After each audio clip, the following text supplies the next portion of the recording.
Welcome to Jayanthi's kitchen.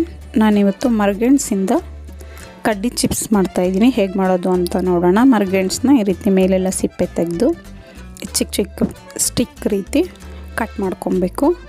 ಇದನ್ನು ಈ ರೀತಿ ಚಿಕ್ಕ ಚಿಕ್ಕ ಪೀಸಸ್ ಆಗಿ ಕಟ್ ಮಾಡ್ಕೊಂಡಾಗಿದೆ ಸ್ಟಿಕ್ ರೀತಿ. ಇದು ತುಂಬ ಈಸಿ ಮತ್ತು ಎಣ್ಣೆನೂ ಅಷ್ಟೊಂದು ಜಾಸ್ತಿ ಎಳೆಯಲ್ಲ. ನಾನೀಗ ಎಣ್ಣೆ ಕಾಯಕ್ಕೆ ಇಟ್ಕೊಂಡಿದ್ದೀನಿ. ಎಣ್ಣೆ ಚೆನ್ನಾಗಿ ಕಾದಿದೆ. ಈಗ ಫ್ರೈ ಮಾಡ್ಕೊಳ್ಳೋಣ. ನಾವು ಯಾವುದೇ ಫ್ರೈ ಮಾಡಬೇಕಾದ್ರೂ ಮೀಡಿಯಮ್ ಫ್ಲೇಮಲ್ಲಿ ಇಟ್ಕೊಂಡೇ ಫ್ರೈ ಮಾಡಬೇಕು. ಜೋರು ಉರಿ ಇದ್ದರೆ ಬೇಗ ಕಪ್ಪಾಗೋಗುತ್ತೆ, ಒಳಗಡೆ ಬೆಂದಿರಲ್ಲ. ಈಗ ಇದು ಕರೆಕ್ಟಾಗಿ ಬೆಂದಿದೆ.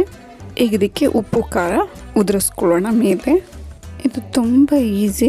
ಆಲೂಗಡ್ಡೆದಾದರೂ ಒಂದು ಸ್ವಲ್ಪ ಎಣ್ಣೆ ಎಳೆಯುತ್ತೆ, ಆದರೆ ಮರಗೆಣಸದು ಎಣ್ಣೆ ಅಷ್ಟೊಂದು ಎಳೆಯಲ್ಲ. ಮತ್ತು ಬಿಸಿಯಲ್ಲಿ ಮೆತ್ತಗಿರುತ್ತೆ, ಆರಿದ ಮೇಲೆ ಕ್ರಿಸ್ಪಿಯಾಗಿರುತ್ತೆ. ರುಚಿಗೆ ಅಂತ ಒಂದು ಸ್ವಲ್ಪ ಸಕ್ಕರೆನೂ ಸೇರಿಸ್ಕೊತಾ ಇದ್ದೀನಿ. ಈ ರೀತಿ ನೀಟಾಗೆಲ್ಲ ಮಿಕ್ಸ್ ಮಾಡ್ಕೊಬೇಕು. ಕೆಲವ್ರಿಗೆ ಮರಗೆಣಸು ಬೇಯಿಸಿ ಹಂಗೆ ತಿನ್ನೋದು ಇಷ್ಟ ಆಗೋಲ್ಲ, ಅಂಥವ್ರು ಈ ರೀತಿ ಮಾಡ್ಕೊಂಡು ಆರಾಮಾಗಿ ತಿನ್ಬೋದು. ಈ ಸುಲಭವಾದ ರುಚಿಕರವಾದ ಮರಗೆಣಸಿನ ಸ್ಟಿಕ್ಸ್ ರೆಡಿಯಾಗಿದೆ. ನಿಮಗೆ ರೆಸಿಪಿ ಇಷ್ಟ ಆದಲ್ಲಿ ಲೈಕ್, ಶೇರ್ ಆ್ಯಂಡ್ ಸಬ್ಸ್ಕ್ರೈಬ್ ಮಾಡಿ. ನಿಮ್ಮ ಅನಿಸಿಕೆ ಅಭಿಪ್ರಾಯವನ್ನು ಕಮೆಂಟ್ಸ್ ಮೂಲಕ ತಿಳಿಸಿ. Thank you for watching.